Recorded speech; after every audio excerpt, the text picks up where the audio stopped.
Hi, this is Rico Figliolini, host of Peachtree Corners Life. I want to wish everyone that's out there good fortune and safety for them and their families. It's a difficult time for a lot of families, and just something that is new to everyone and that we're going to have to go through. So tonight, I hope to help provide some clarity in the city of Peachtree Corners with our guest tonight to be able to talk about what the city, Peachtree Corners, will be doing, what they've done this afternoon at 3 o'clock, which is an emergency ordinance, and also what's going to be hopefully coming in the next few days as well that they're discussing. Before we get there, I just want to thank Hargrave Fiber for being a sponsor of this family of podcasts. They are a company that is the backbone of the 5G-enabled Curiosity Lab at Peachtree Corners.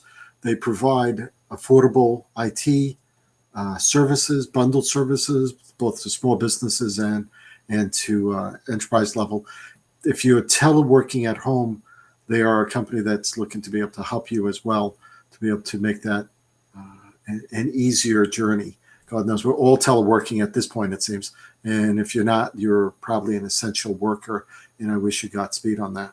So let me introduce my guest tonight, Brian Johnson, who's the city manager of Peachtree Corners. Hey, Brian. Rico, how are you? Good. It's normally we do these podcasts in person at Atlanta Tech Park, but the world is changing, right? We're all teleworking. How are you doing? Well, where I'm in that ever-changing world too. Of course, it's the easy part for me is really, getting myself and my family to change our behavior, so to speak. The harder part is trying to figure out the best way to get the city, that is a public organization whose primary job is to provide services to the public, which means we should be one of the last organizations that does something to degrade our, product, our services. How do you balance that with making sure that we're doing the right thing, that our employees are safe, that our customers, in this case, residents, employers within the city, how do we balance that with their safety? And so that's been the harder part. That continues to be a hard decision. And these are difficult times, like you said, unprecedented times. So we've done, the city has done a few things, right? They've closed City Hall, at least normal business hours. You're still doing by appointment, it sounds like. Is that correct? That is correct. Today was the first day that we started operating a new operating tempo without us actually having the doors to City Hall open to the public. Yesterday they were open to the public, but it was the last day decided based on what traffic we're getting or how it's slowing down, that it was unnecessary. Mm-hmm. And so yes, we will meet by appointment. We still have a lot of employees out and about. Code enforcement officers are still out. Our inspectors are still doing things, inspecting drainage, job sites, buildings, all that kind of stuff. You can still get permits, business license. You can still meet to discuss site plans, get zoning verification letters, all the typical things. Mm-hmm. We're still paying checks, receiving checks, all that kind of stuff. But the only thing I would say is we're not open to the public for walk-in traffic anymore. You would need to make an appointment, but we are ready to do business. We've had a video teleconference with 12 people earlier today, so we can we can do it, and that was with us seeing everybody's image like you and I are seeing now, not just calling in. Right. So you did actually the city council meeting this afternoon that way too, right? We did. We can talk about it in a second, but we had our very first remote council meeting, and it was a video teleconference. And there were a few that were not in a position, because it was kind of done pretty quick. A few that were not in a position to video teleconference in, but the majority of them did. And we were watching each other, having a meeting. with the public able to call in and listen if they had wanted. In fact, it appeared that there were a number of people who did. So Cool. So if anyone wanted to ask questions, were they able to do that technically? yeah, technically, yep. Okay. So so this afternoon, because I guess everyone was waiting for Governor Kemp at some point the other day to either lock down the state or to, which he wasn't going to do, or to do a shelter in place, which he did, right? But it was a very mild shelter in place. I know the mayor of Atlanta, Keisha Bottoms, wanted to actually lock down Atlanta at some point, is what I understood. But I don't think they went that far. So the city decided, and the surrounding cities, even city of Norcross did some things recently that's been similar to what City of Peachtree Corners announced today, I think, to some degree. So why don't we just get right down into it and talk about the ordinance that was passed this afternoon unanimously at 3:00, that I understand mirrors some of the other surrounding cities and some of their declarations as well, right? Yes, it does. Now, but to do that though, so that you understand where some of this language gets to, we may want to take a step back real quick before we get into the restrictions. Sure. Because the language came from a discussion amongst Gwinnett County government and all those municipalities within Gwinnett County on whether or not, if it was possible for us to come up with the similar language so that it was not confusing to the public. It was easy to enforce by Gwinnett County Police Department, and we didn't have just this hodgepodge of stuff. But remember, even going back farther than that, all municipalities are struggling with this, but I can at least tell you about the struggles that Peachtree Corners has had. You know, when this first started, we are again, the city finds itself in a position, the mayor and council are in a position that they're trying to balance what, what is the public good versus versus government overreach, or the risk of government overreach. Like, how much is too much government imposing its will on the community, and how much is too little? And it's all over the map, especially as things have gotten more, and this COVID-19 and coronavirus has gone on longer and longer. It's almost, there's no one size fits all. Some examples of this, Rico. The city has been under pressure from people to say we should close, we should force certain businesses to close. Especially non-essential. If it's not a hospital or a bank or some not essential business, close it. Right. And some people in some of those very businesses want us to close them because they have components of their lease that allow them for relief of money if they are forced to close. So we've actually had businesses come to us and say, please close us, because if you force us to close, we can exercise that clause in our lease that gives us relief from paying rent. On the other hand, same industry, same size businesses elsewhere in the city are begging us, please don't, force us to do certain things because we're hanging on for dear life. Right. We've got, employees that are counting on us. We're trying to stay alive. Please let us try to figure out the most creative ways we can keep, at least some of our employees employed till we make it out. I mean, I'll give you another example of it being difficult. Tennis. We have a lot of people who think that the city should force all the tennis clubs in the city to close down. But then we have other people who are like, thank you for not doing that because it gives us an outlet, especially since it's a maximum of 4 people per court. They're farther than 6 feet away, at least 99% of the time. Thank you for letting us have an outlet. So I only say that to say there's not really any easy decisions here. In some cases, it could be too much. If in some cases the city could have just jumped right in, and people are like, "Well, thanks for artificially damaging the local economy more than you needed to." And then Mm. others are like, "Well, if you don't do something, draconian, then we're not going to be alive to enjoy the local economy." I mean, you got all the extremes, and Well, so sure. You got to balance it a little you bit. do. And I don't know if any one person knows the exact balance. It's kind of a moving target. We're all trying to figure our way through this. But we started, so the first thing that the city did is this last Saturday, there was a special called meeting, Right. and the city enacted an emergency ordinance declaring a local emergency. Mm-hmm.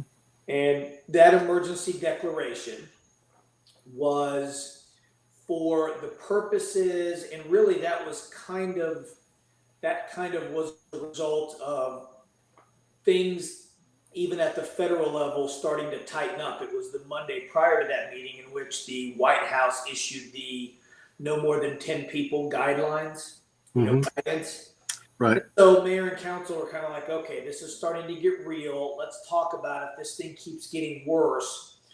What are we doing everything we need to be in the best position we can? And so this emergency ordinance did a couple of things. And just understand that mostly it was for us to be able to conduct business in what we assumed was going to be a restricted environment. So, for instance, it suspended the public bid and policy and procurement policy that you normally have. So if I had to, let's say if I had to buy something over $50,000, Right. normally I have to bid it. But think about if it was an emergency and you need to move quick, you don't want to have that. And so that's an example of if it's for purchasing something related to the reason we declared this local emergency, which was the pandemic, Mm-hmm. then we could suspend that. Any items that required public hearings, we were directed, or mayor and council directed us to move those through as quick as possible to minimize the financial impact of canceling meetings, things like that. We extended permits that were active but would have expired of natural causes in a time not in the not too distant future. We did so to prevent that from expiring, and then somebody needs a meeting and they couldn't get a city council meeting. And then there were three things that were, one last thing is, then it gave the city manager, with the approval of the mayor, the authority to conduct certain actions that we felt was in the best interest of the health and welfare of the residents of the city. So in other words, if we had to move real quick, we had a mechanism to do it. But probably the main two things that came out of the emergency declaration last Saturday was, one, it allowed the city to meet via teleconference. Mm-hmm. So now we can conduct business without having to be physically, co-located with each other. And, that was important because while we still would think we can hold some meetings that way with certain precautions, we have enough space in City Hall. We do want the ability to meet via video teleconference. So we did that, and then the last one, which was the first foray that mayor and council went into trying to do what we could for the local economy, is we allowed for alcohol that was sold by establishments that had a permit for on-premise consumption, which is really a restaurant. Right. Because we don't have any bars, by the way. So the definition of a bar, we don't meet that definition. A bar is really an establishment that generates a majority of its income from just the sale of alcohol for on-premise. Would Andaby Brewery be considered part of that? No, because they still sell it wholesale. Okay. So they're not. a majority of their sale is not done for on-premise consumption. Gotcha. So as long as you do 50% or more of your sale on something other than on-premise consumption, you're not considered a. Okay. But anyway, we allowed essentially restaurants to sell unopened bottles or otherwise appropriately sealed containers of beer and wine, not spirits, but beer and wine. Glad you clarified that. Someone asked me, margaritas, if they're capped, are they okay? Guess not. No. No, not again, it's just beer and wine. Right. Now, there are, if you're an establishment that had a permit for the sale of beer, wine, or spirits for off-premise consumption, but never on-premise, in which case you would be talking about a grocery store or a liquor store. Right. They are allowed to sell to-go stuff now. Okay. Versus before, including online. They can do some online stuff at places that did not. So if I purchase it online but go pick it up, I'd be fine. That's correct. At a grocery store or a liquor store, but not a restaurant. Okay. And you know, a lot of this is regulated by the state, just so that you know. Yeah. But anyway, we did this because there were restaurants that we saw were already being affected, that had closed down, or were saying, look, they're going to have to close down, and they were looking to any kind of a curbside pickup, delivery, or to-go model, and they wanted to be able to do beer and wine also. And so this ordinance on Saturday allowed that, and that's really where it ended. Okay, that was it. There wasn't really any actual restrictions with any teeth. There was some discussion about doing things on a voluntary basis, but there was nothing in there with teeth. And that's important because, again, as council was struggling with trying to find the balance, they did identify that there was a lot of self-regulation within the city. I don't want to sit here and say all, but there was certainly self-regulation going on, and they felt like, okay, we don't have a problem per se, so the self-regulation can kind of continue. And then they had heard a rumor, and it was true that the governor was going to have a press conference on Monday. So then emergency declaration Saturday, governor signs or has a press conference and issues an executive order in which he essentially said, as it relates to the things that really we care about here, that if as long as you maintain a 6-foot separation between people, there is no maximum number. Yeah. But if you cannot maintain 6 feet of separation, there's a maximum of 10 that you should keep with. That's essentially what he did. So after Monday, there became some talk amongst the municipalities in Gwinnett and Gwinnett County government itself that maybe that wasn't enough. We are a county that has one of the higher numbers of COVID-19, positive tests of the counties in Georgia. And so there was talk about that might not be enough. So over the course of Tuesday and today, there was a couple of conference calls amongst the Gwinnett municipalities and Gwinnett County government itself, and we basically came to an agreement that it would be in the best interest of all the Gwinnetians if we could try to be all on the same page. If we could try to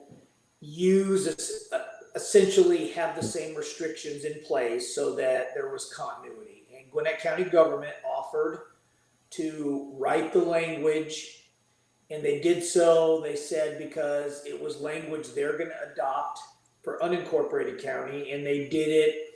They adopted the language or drafted it with it one ear to the municipality saying, hey, when we're done, we'll give it to you and you can kind of tweak it, make it your own, but it's essentially stuff that you guys can enforce. And that is where we got to today.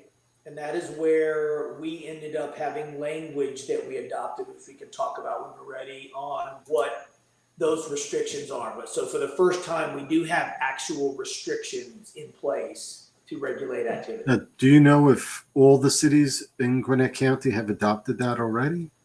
They haven't quite yet. Some of them can't move quite as fast, but everybody on the call today at 10 a.m.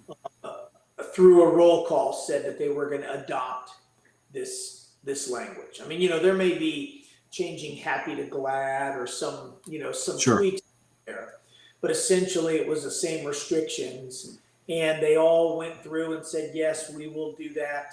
It's just some don't move as fast as others, so it could still be a couple of days. But I would imagine within a week, if not within this week, you're going to see the remaining Gwinnett municipalities will have adopted something very similar, not exactly what Gwinnett County did, and will be somewhat, cohesive when it comes to restrictions across the county. Okay. So do you want to dig through just a little bit of, I don't know if we need to go through all the detail. It is on livinginpeachtreecorners.com. People can go there to look through all of it, but let's go through some of the major pieces and any explanation you think might be necessary. Like the first one, of course, the first so the first thing is so now we actually have some restrictions in which they apply to places of business and commerce. Right. So the first is that all gyms, fitness centers, fitness studios, theaters, live performance venues, bowling alleys, arcades, and other similar establishments within Peachtree Corners be temporarily closed. And temporarily closed is going to mean for the duration of when this emergency declaration is in place. Right now, it would expire of natural causes April 21, which is 30 days from when it went in, but it can be automatically renewed by mayor and council at any time. Okay, so we have at least until April 21. As it currently stands, this would be into effect until April 21, unless council convene to either remove it earlier or let it expire of natural causes. Okay. Then it would expire. Or, of course, they could extend it. God forbid we're doing this. But anyway, so those establishments are closed for commerce in entirety. Okay. There is no scenario where they can be open. The door is closed and that's it. If they would do something online, that's a different story, but obviously the physical store itself is closed. That's correct.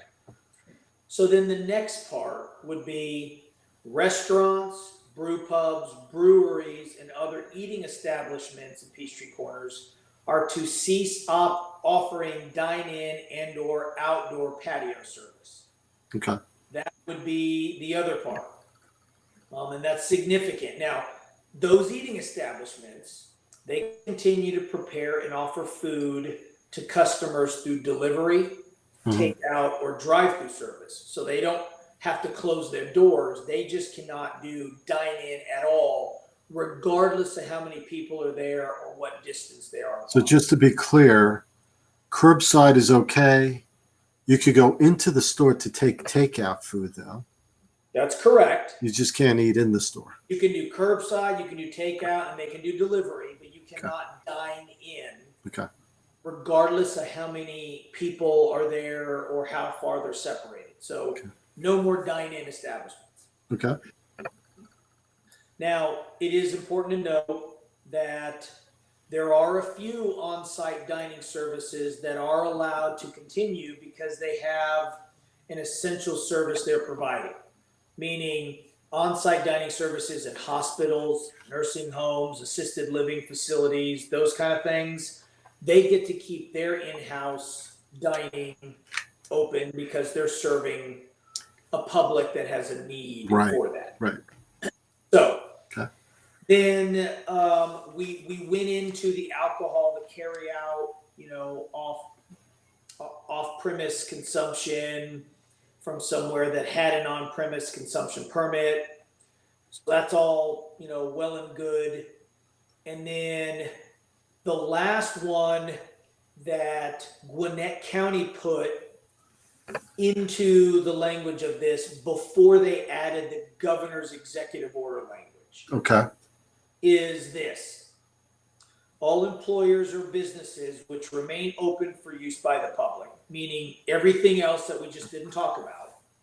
So all the remaining business that's open for use by the public must take the necessary steps to restrict in-person contact and maintain a distance of 6 feet between individuals while in the establishment. So where you get into, these things are, as oftentimes laws are, Yeah. you always have the law of unintended consequences. Mhm. Draft this kind of stuff. So here's a perfect example. You mentioned before we got on the air, Rico, that you had somebody who already brought up a type of establishment. In your case, was it a hair salon? Hair salon, hair removal, they asked. Okay. You got to be within 6 feet to do it, right? I mean, Well, yeah, I was going to say, right there. hair removal, I didn't need to have anybody 6 feet from me for my hair to be removed automatically.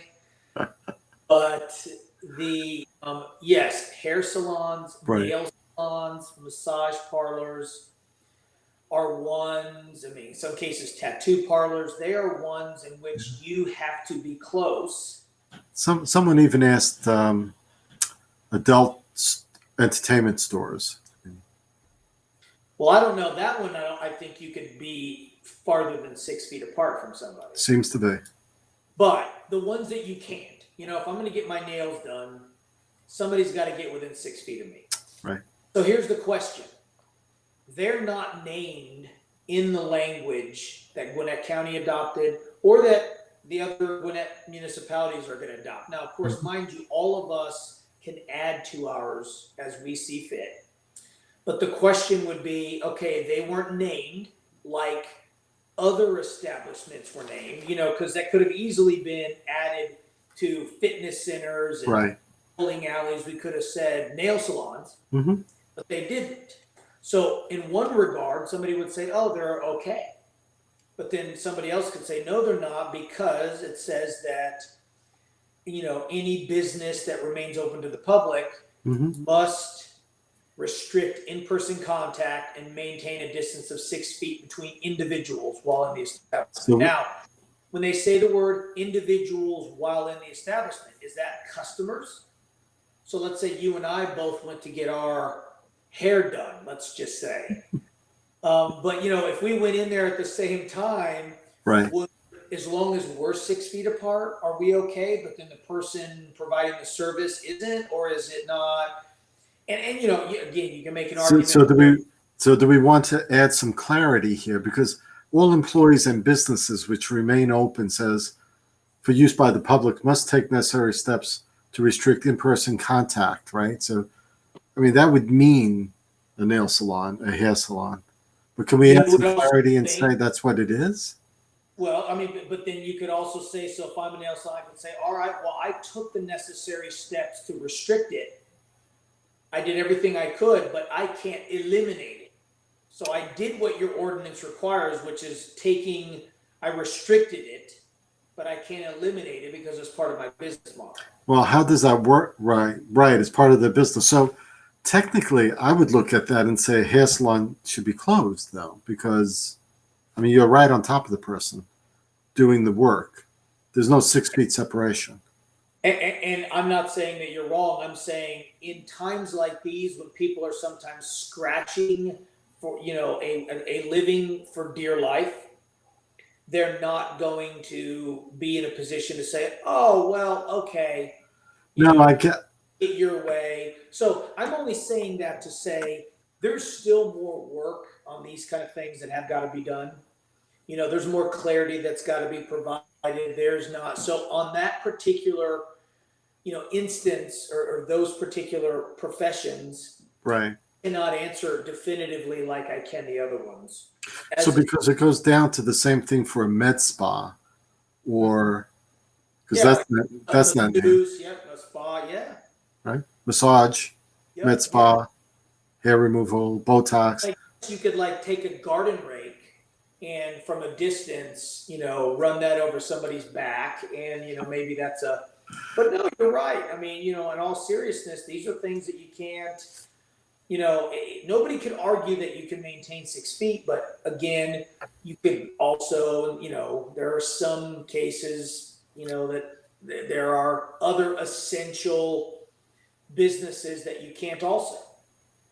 The trucking industry will never be closed down, and there are instances where you got to get close when you're unloading trucks. And I mean, Yeah, but that's different. I mean, you might be using a forklift, or you might, and I've seen people just outside doing landscape crew, 6 of them together having lunch within a couple of feet of each other, and outdoors, and it's whatever. I mean, there's that too.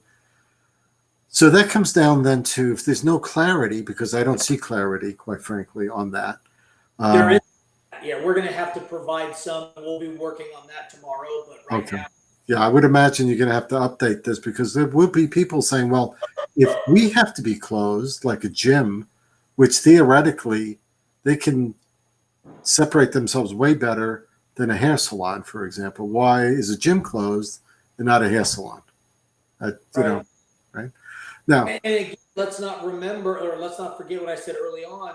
We've got ones who are coming in and saying, we want you to close us because we can actually, and then others are saying, please don't force us to completely close. I mean, it's a no-win in some cases. No, I understand, especially with the federal government now coming out with certain support monies, loans, and it's going to be more complicated, right? Yeah. Are you closed? Do you have employees? Are you keeping them employed? Well, then we can give you that low rate interest because you're keeping your employees working. But if you close, you can't, then you can't even apply for it. I mean, there's all sorts of things like that that's going to. Right. But how do you even, all right, so this is the next step, right? So we say that you can't do this. Who enforces it? Well, in this case, since it was adopted as an ordinance, you can have 2 entities enforce it. Our code enforcement officers are enforcing local code, and Gwinnett County police officers can too. Really? All right. So if someone sees, I don't know, a gym open, right? Yep. Bowling alley.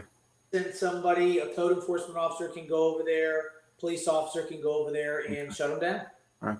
And it's going to be tough. I mean, you have some things like, it says theater. There's only really 2 movie theaters in Peachtree Corners, right? NCG and Bistro. And, they've been struggling for the last few months. They're going to struggle even more now that they're going to be closed. So, yeah, there'll be issues, I'm sure. People are unemployed as well. So this is going to be revisited at some point because it has to be adjusted, right? There has to be more clarity in certain things. So there may be amendments to this ordinance. Oh, certainly there could be amendments as things change too. This is an evolving situation. They could get worse and we got to lock it down further, or let's hope it gets better and council can start loosening the reins. Yeah, let's hope that that's the case, because going another 4 to 6 weeks like this is not going to be pretty for people. Well, I mean, think about how many people work in, say, the service sector and don't have aren't making a lot and don't have a nest egg. And the service sector is basically shut down. Yeah. And now without a nest egg, they're basically getting no money. I mean, yes, they're going to potentially get some money from the federal government. Yeah. That's going to go very quick, and both for legitimate and probably illegitimate things, but go quick. And we're going to be back to where all of a sudden at a certain point before too long, those people, regardless of whether they think that they ought to be, staying at home, avoiding, they're going to get hungry. They're going to need money. And they're going to do whatever it takes. We just can't stay like this for. No, it can't. I mean, the unemployment rate it's going to skyrocket. It's already skyrocketing at this point. And people live on a week-to-week. A lot of people live on a week-to-week check. And gig economy, and even middle-class people live from month to month, with what they have. If they're fortunate to have a 401k that they can go into, fine. But then who wants to do that any more earlier than you'd always planned? Right. Yeah, no one. But at least they might have some background to be able to go into if they have to. Not everyone has that. And that's the danger of what is going on with, with all this. So now, Rico, not to steal your agenda, but that is a good segue into Yes. mayor and council have recognized that, our local economy, all municipalities have local economies. Right. That local economy is a critical part of the fabric of that community. It's where we shop and eat and meet people and entertain or be entertained. I mean, it's oftentimes where, people want to live close to, so it affects property values and traffic and everything. And so we, mayor and council recognize here, the city recognizes the importance of it. And we also recognize that there's a lot of small business, which normally people love to have mom and pop small businesses around, a lot of them, because they just are, they have a cachet about them that you don't get with a big national chain, and it's unique and it's support and all that kind of stuff. But in times like these, they're the ones that don't have a large amount of savings to move around like corporations do. Sure. So they are under duress. So mayor and council have decided to kind of offer up their own kind of like, you want to call it stimulus package to certain qualifying businesses. And it's mostly in the form of deferring monies due the city. Deferring it to a future date, in some cases unknown at this point. But so the first thing they did is, in our case, our business license, so all the businesses in the city, large and small, had owed us their business license by the end of March. And of course, right now is not a good time for companies to be paying that. So we deferred that initially right away for 60 days. So we're giving all the businesses a break, and they can continue to operate based on last year's business license for another 60 days. We also are waiving certain fees associated with online payments. Mm-hmm. There are transaction fees that banks charge and those kind of things. And so for companies or corporations who are needing to make a payment to the city for something else, like they need a business license, a building permit or some demolition permit or something, if they pay it online, we're not requiring them to pay that transaction fee that the banks charge. Right. Eating that to encourage them to do it remotely, so they don't have to come in, so it can be quicker. The alcohol excise tax, we're talking about deferring that also. Payment plan components, things that we can do to maybe remove some of the, bill paying that these small businesses are having to struggle with right now. And council not only has done that, but then they wrote a letter that has been going out to a number of industries within the city. Two of them would be like the banking industry and the property management, or call it the landlord industry. Right. And the letters basically said, look, these are, unique times, a lot of, pressure and burden are on small businesses, and they don't have a lot of revenue right now. We recognize that. We are stepping up and we're deferring certain payments due to us. Right. Join us at the city in doing the same thing. And so they're asking if the banks will defer loan payments or interest or something for a month or two. They're asking landlords, property maintenance companies, to defer lease payments for a month or two. Join them in doing it. And if they do, we have a special web page on our website. Right. That it'll be a recognition page for those companies who stepped up and said, yes, we want to be, a good partner with local business, and we are going to do work with them and defer certain things. And so that's going to get, there'll be a press release with some of those details tomorrow, Rico, that you can use. Okay. But that was already approved by council. We're going to roll it out tomorrow, in all of the details. And our hope is that even if it's just one company that maybe we allow to live just long enough that we get through this and they were able to survive it, then Right. we're successful. So that's great that the city's doing that. I mean, to be clear, like the business license that normally I think is due at the end of March. Yep. Is going to be pushed out 60 days. Yep. And initially, maybe more depending on the time. Right. All right. And you're going to put out details tomorrow that we can put up. Cool. Yep. Good. I know you've had a long day and a lot of stuff going on. So, and we got family and stuff. And I do appreciate you taking some time in the evening here to be with me, to put this out so that we can, get better clarity on a lot of this stuff. And I appreciate you doing that with me to be out here. No, Rico, let me thank you, because flow of information is always critical, but it's even more critical in times like this. Yeah. And so I appreciate you having created this venue, this communication vehicle, and for you to now be using it to help people in our community understand what's going on. We look forward to continuing to work with you. You do one hell of a job to help our residents get information.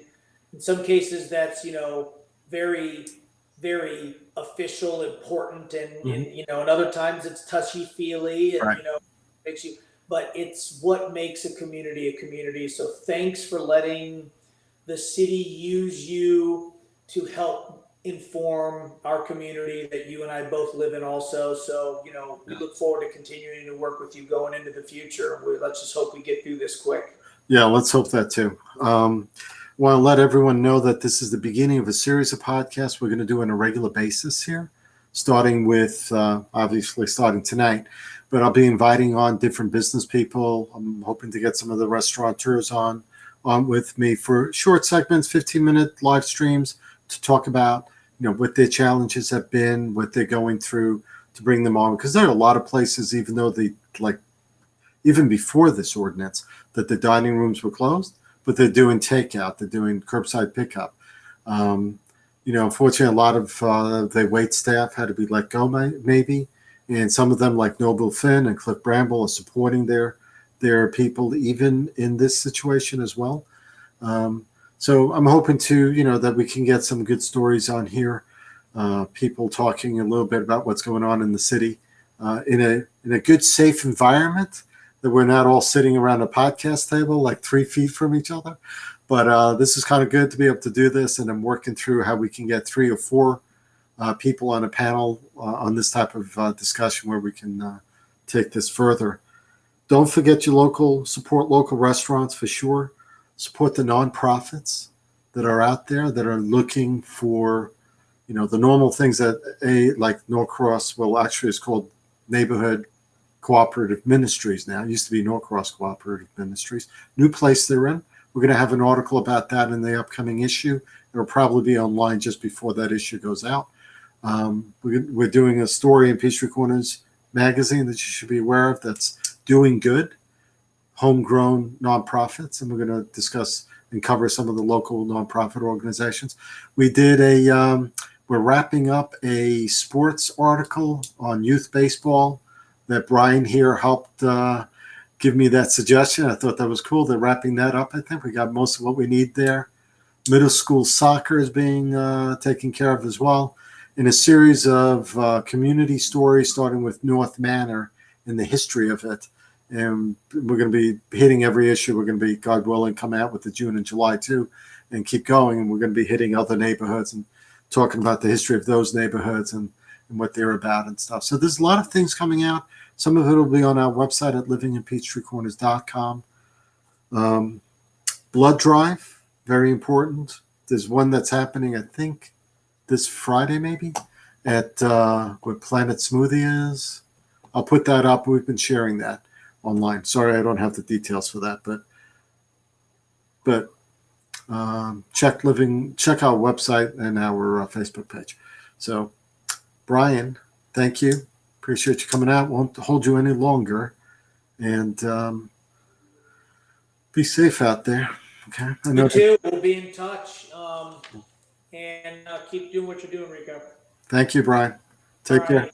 Stay safe. You and your family. Bye.